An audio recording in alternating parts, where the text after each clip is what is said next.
Students, come to the next class of molecular basis of inheritance, that is structure of DNA. Structure of DNA. The DNA is the type of nucleic acid. Usually, the DNA present in nucleus and some of the cell organelles.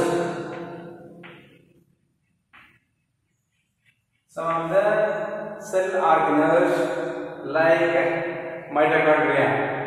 Usually DNA is present inside the nucleus. The first DNA identified by Frederick Miescher identified the DNA and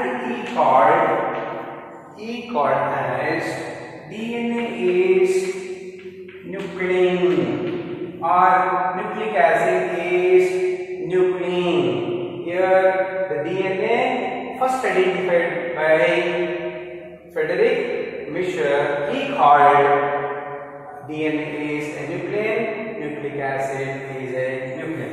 The structure of DNA, the duplex model of DNA, double helical structure of DNA explained by Watson and Crick in 1953. In 1953, Watson and Crick explains double helical structure of DNA, duplex model of DNA based on X-ray photo diffraction. Based on that, Watson and Crick explains duplex model or structure of DNA. Watson Crick explains structure of DNA based on X-ray photocopy by Wilkins and Franklin.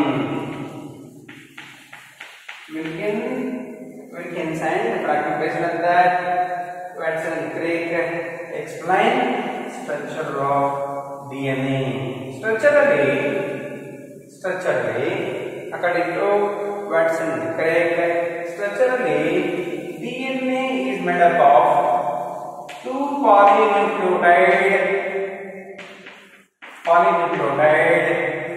chains.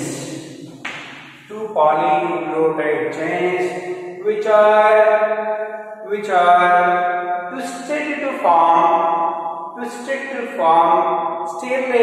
staircase-like structure, which are occur in the form of staircase. It is first polynucleotide chain and one more polynucleotide chain. The polynucleotide chain polarity that starts with 5' ends with 3'. The another chain starts with 3' ends with 5'. Here, these are the polarities of polynucleotide chain. Each polynucleotide chain is made up of number of nucleotides. Here, the number of nucleotides which are joined with the help of phosphodiester bonds. With the help of phosphodiester bonds, all the nucleotides which are joined, which are linked with the help of phosphodiester bond. The phosphate group of one nucleotide and OH group of another nucleotide, where there is a formation of phosphodiester bond is formed. In one nucleotide, here the DNA is made up of two polynucleotides. Each polynucleotide is composed of number of diester bond. One nucleotide, single nucleotide, is made up of three different components. One is nitrogenous bases, pentose sugar and phosphate group. Pentose sugar and phosphate group. Nitrogenous base, pentose sugar, phosphate group. Here one kind of pentose sugar is occur in a DNA, that is deoxyribose sugar. Deoxyribose sugar. Here nitrogenous bases in a DNA includes adenine, guanine, cytosine and thymine. These are the nucleotides. Here occurrence of two polynucleotides, particularly in the case of DNA. Here one polynucleotide that should be composed of one of the nitrogenous base combines with the sugar. Again there is a phosphate group. And one more nitrogen, the nitrogenous base, suppose A, adenosine, and one more nucleotide G, sugar and phosphate group, and one more nucleotide C, cytosine, sugar and again phosphate group, and one more nucleotide T, sugar, phosphate. Here phosphate group of one nucleotide, sugar of another nucleotide, where there is a formation of phosphodiester bond, then there is a formation of single stranded molecule. In the case of polynucleotide chain, here it is a single polynucleotide chain. Here, especially in the case of DNA, occurrence of two polynucleotides. Here it is ends with a OH, therefore it is a 3 dash. It starts with a 5 dash. Here, what is that? Starts with a P, 5 dash, that is 5 prime. And one more strand of a DNA, one more strand of DNA. Here, any one of the A is always based with a T, A is always based with T, then combined with the sugar, A ends with a OH. And one more nucleotide, one more strand of the DNA. Here G is always spaced with a C. Here the sugar. Then there is a P. C is always spaced with a G. Sugar. P. T is always spaced with a A. Sugar. P. Phosphate group of one nucleotide. Sugar of another nucleotide, where there is a formation of bond. Here also. One more chain is formed, particularly in the case of DNA. Here it is with the phosphodiester bond. Again there is a formation of polynucleotide chain. During the construction of DNA, during the formation of a DNA material, two chains, it means polynucleotide chains, which are held together with the help of a bond between adenosine and thymine, where there is a formation of the linkage. That linkage is called as hydrogen bond. Here the two hydrogen bonds formed between A and T, three hydrogen bonds which are formed G and C. In between C and G, a formation of three hydrogen bonds. In between T and A, formation of two hydrogen bonds.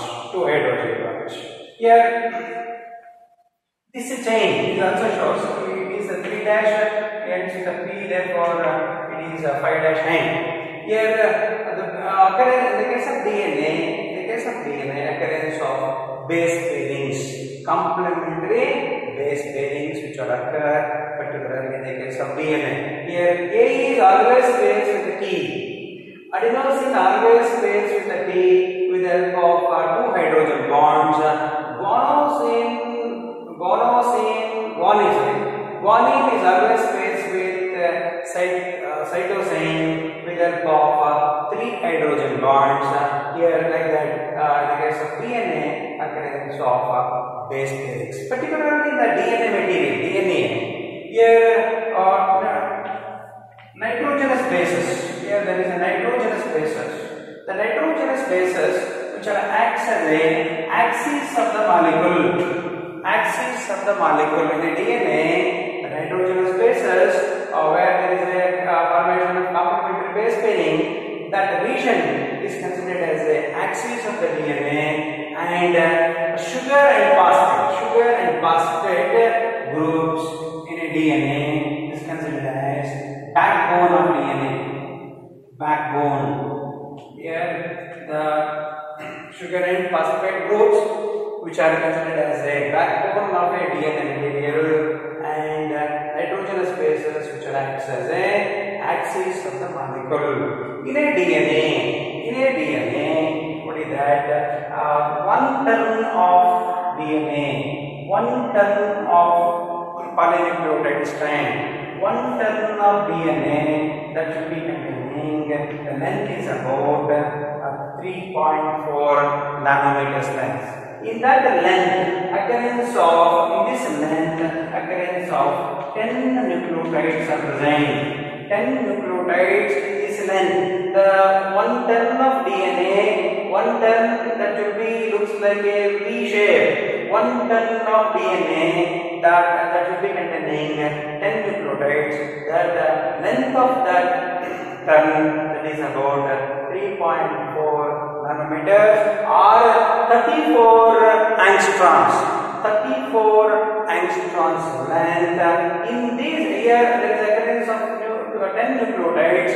The distance between the nucleotides, the distance between the bonds, distance between the nitrogenous bases, distance between nucleotides, where the distance is about 0.34 nanometers, 0.34 nanometers or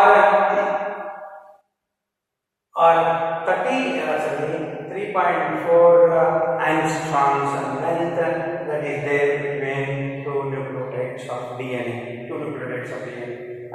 Here structurally that will be composed of polynucleotide strands in which one strand of its polarity, that is 5' ends with 3', another strand 3' to 5'. Here another rule is applied, particularly in the case of DNA, in the structure of DNA. Here purines are always equal to pyrimidines. The number of purines, the ratio between purines is always equal to pyrimidines. The number of amount of purines are always equal to amount of pyrimidine. Here A is always equal to P, G is always equal to C. G is always equal to, here A is a purine, guanine is the purine, thymine is the pyrimidine, cytosine is the pyrimidine. This explained by here.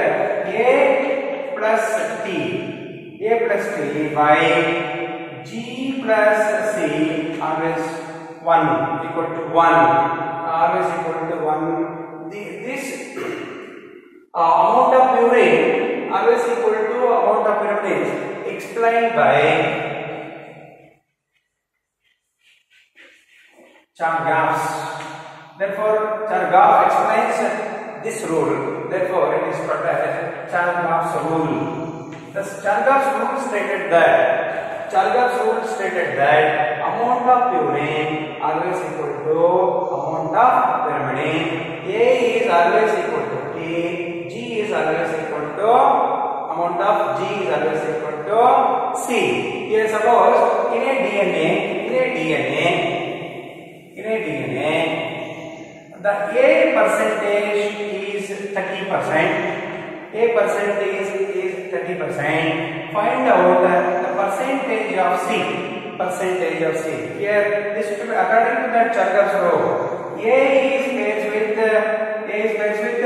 T. The amount of A is always equal to T. Amount of G is always equal to C. The percentage of A is 30%. The amount of, according to Chargaff's rule, amount of T is always 30%. Totally 60%. Remaining percentage is 40 divide to these two components, these two nitrogenous bases. Here it is 50%, it is 20%, therefore totally 40%, total percentage 100. Here, like that, there is a calculation of nitrogenous bases present in a DNA material. In a DNA material, the length, one term length is about 3.4 nanometers, and width of DNA, the width of DNA, that is about 2 nanometers length. 2 nanometers length, that is the width of DNA material. And in the case of DNA, occurrence of grooves which are identified. Here it is the deep groove, and it is shallow groove. Here, along the length of the DNA, occurrence of two different types of grooves, minor shallow grooves, major deep grooves which are occurred particularly in the case of DNA material. It is represents A is placed with a T, G is always placed with a C. Here, these are the pairings we called complementary base pairings. Complementary base pairings are very important in the case of construction of DNA material. In a DNA, what is that? Sugar and phosphate groups which we consider as a backbone. And nitrogenous bases, centrally, what is the occurrence of nitrogenous bases? Here the nitrogenous bases which are considered as axis of the molecule. It is the structure of DNA according to Watson and Crick.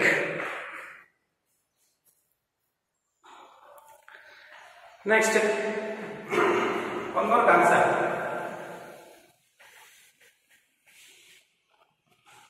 Central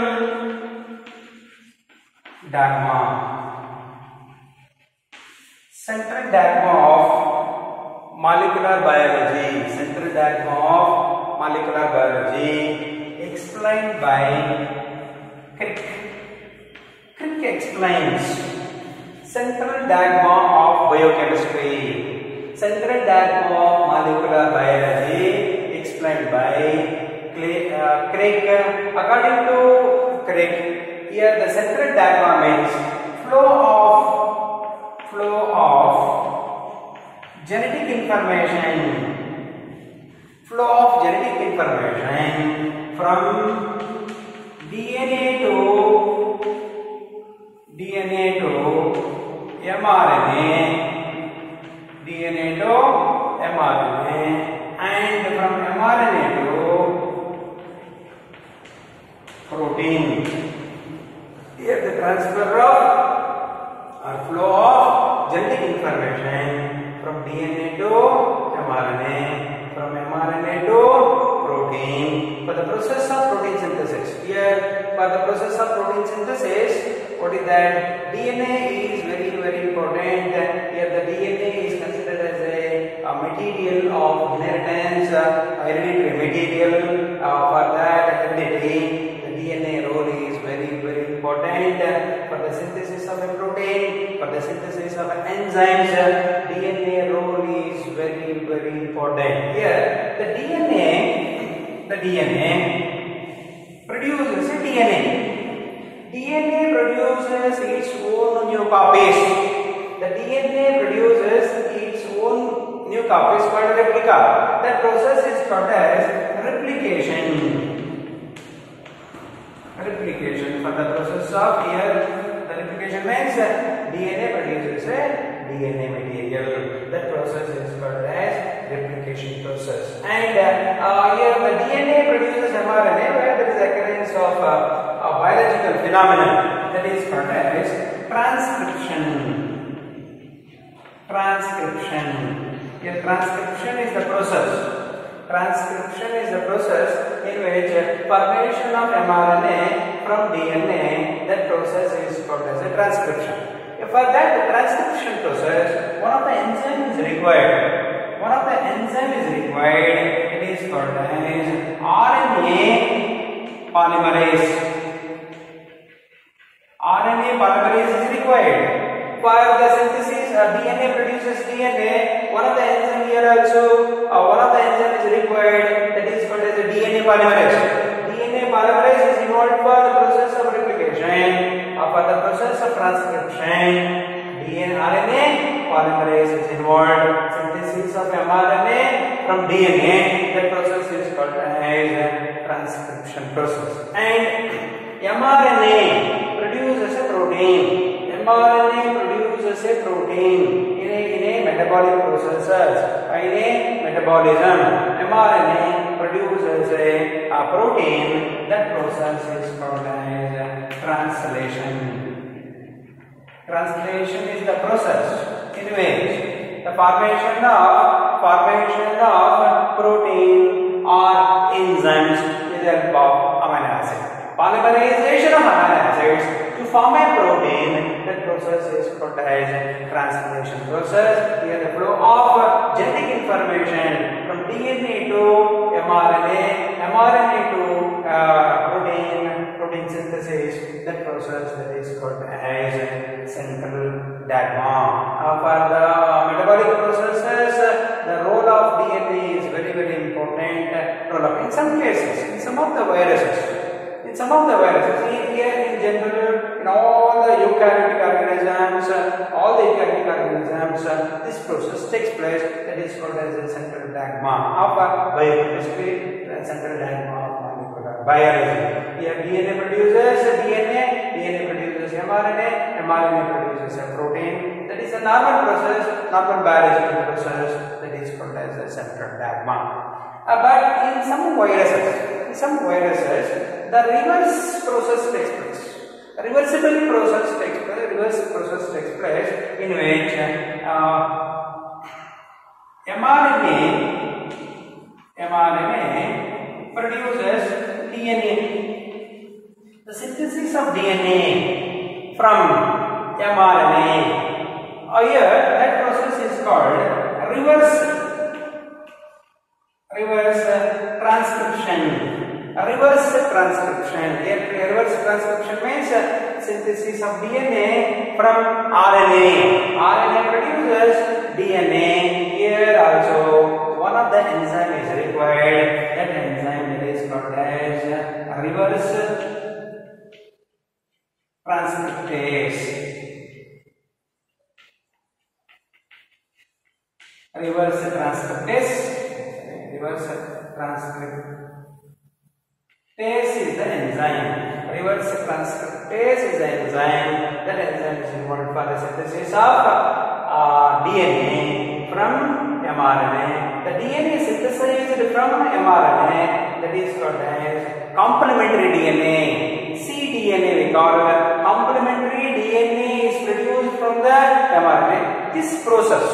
This kind of process, it means reverse transcription process, explained by Temin. Temin explains this kind of process, reverse transcription process. Therefore, the reverse transcription process is also called as Teminism. Teminism means reverse transcription process, the synthesis of DNA from mRNA with the help of reverse transcriptase. It is the condition that is called as central dogma. Here it is the one that is called as reverse central dogma. Reverse central dogma means DNA produced from the RNA. Reverse central dogma in general, in all the cases, in all the eukaryotes, what is that? This process takes place. This kind of process, it means reverse central dogma process takes place only in some viruses.